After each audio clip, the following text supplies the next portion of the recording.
Et donc je continue.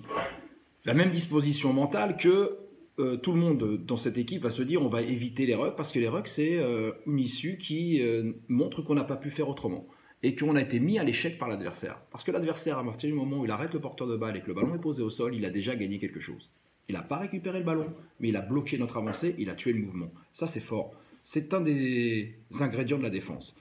Alors que peut-il se passer? Maintenant on rentre vraiment dans la cascade de décision pour clarifier les choses. Le porteur de balle, il gagne son duel.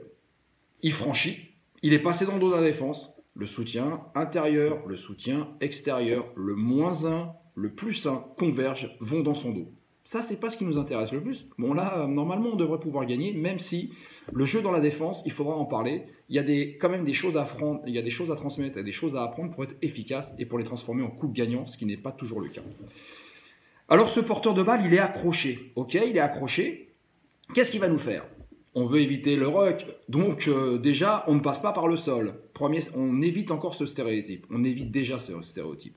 Donc, qu'est-ce qu'il fait? Il passe son ballon debout, à deux mains, à une main en offload, en chicken pass ou en chistera à plat, et on continue à faire vivre le ballon. D'accord. Ensuite, ce porteur de balle, on décline la cascade de décision, il est plaqué, il va tomber, il est en déséquilibre. Dans sa tête, il évite le ruck, donc il va s'organiser dans l'espace pour se retourner et donner une passe dans la chute. Cette passe dans la chute, elle est à destination du +1 et du -1 qui convergent vers le ballon. Celui qui est le mieux placé récupérera cette balle et continuera à faire vivre le ballon. À partir du moment où on n'a pas réussi à jouer debout ou à jouer dans la chute, on est passé au sol. Le règlement nous dit le joueur plaqué doit libérer ou passer immédiatement le ballon. Eh bien, il a 2-3 secondes, hein, l'arbitre va nous laisser 1, 2, 3 secondes. C'est largement suffisant pour, à partir d'une station au sol, allongée, tête orientée vers le soutien, donner une passe piston au joueur qui va le réclamer. Donc là aussi, il y a de la communication à mettre en place. Lève. À partir du moment où mon copain me dit lève, ça veut dire que je sais que je vais pouvoir lui donner ce ballon. Ça signifie que le soutien au porteur de balle, il prend des informations. Il regarde ce qui se passe derrière le porteur de balle qui est passé au sol. Est-ce qu'il y a danger de se faire gratter le ballon, contester le ballon par un défenseur proche? Ou est-ce que non, on va pouvoir jouer? Si on peut jouer, vas-y, lève.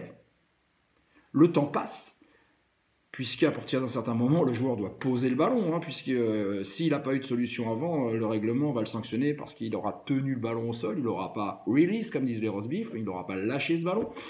Mais c'est pas fini. Là, quand le ballon est posé au sol, ce qu'on voit, c'est des joueurs qui viennent s'ancrer. Alors c'est une catastrophe, l'ancrage. C'est déjà pas intelligent. Et ensuite, ça tue le ballon, parce que le ballon, il est coincé. Cette espèce de cabane ou de maison du ballon que demandent les éducateurs sur les bords de terrain, ça devient vite une prison du ballon. Et en fait, ça devient vite des cimetières à ballon. C'est des coffres à ballon, ces trucs. Donc non, si la pression n'est pas énorme et que personne ne vient contester ce ballon et qu'il n'y a pas un défenseur dans zone proche de cette situation de plaqueur plaqué, le non-porteur de balle, le premier soutien qui arrive, il doit ramasser. Pick and go. Et comme le dit un ami qui se reconnaîtra, pick and rush. Parce que là, il faut mettre du gaz à fond. Je prends et là, je remets une sauce énorme pour redonner de la vitesse au ballon. D'accord? Si je ne suis pas en mesure de faire ça, je peux toujours ramasser et donner. Pick and give. Je donne le ballon à quelqu'un qui vient dans un intervalle proche, lancé et qui a identifié un espace libre dans lequel il va pouvoir s'engouffrer pour remettre de la vitesse et remettre le ballon vers la cible adverse qui est l'en-but. Ok? Donc ça veut dire qu'il faut mettre en place une communication. Maintenant, quand le joueur plaqué ne peut plus retoucher le ballon, que se passe-t-il?